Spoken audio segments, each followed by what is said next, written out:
Oke, ini switch starter kan. Switch starter itu pakai dua kabel.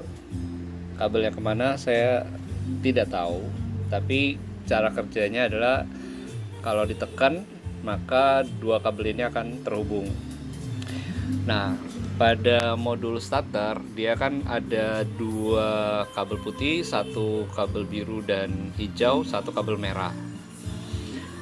Kalau kabel biru sama hijau itu sebenarnya dia satu sumber yang sama ya, mau pakai hijau atau biru juga sama, cuman pada modul jarkis kabel hijau dipakai untuk sensor starter, jadi kabel hijau ini yang dihubungkan dengan jarkis. Nah, skemanya kan seperti ini ya. Ya, ada kabel hijau, biru, kemudian dua kabel putih sama kabel merah. Ini itu relay. Jadi prinsip kerja relay ini, ketika kabel merah dapat tegangan positif dan kabel biru dapat negatif, maka relaynya aktif. Nah, ketika relaynya aktif, maka kedua kabel putih ini menyatu atau kontak. Makanya skemanya saya buat seperti ini. Ini awalnya switch starter, kabelnya dilepas.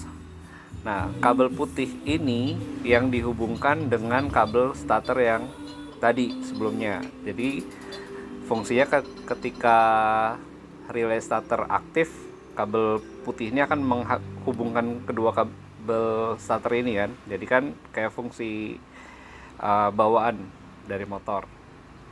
Nah, sedangkan si switch starter ini saya fungsikan untuk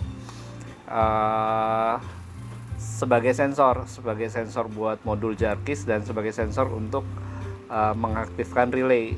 Karena ketika kabel merah ini dapat tegangan listrik, yaitu kapan dia dapat tegangan listrik? Ketika motornya sudah on ya.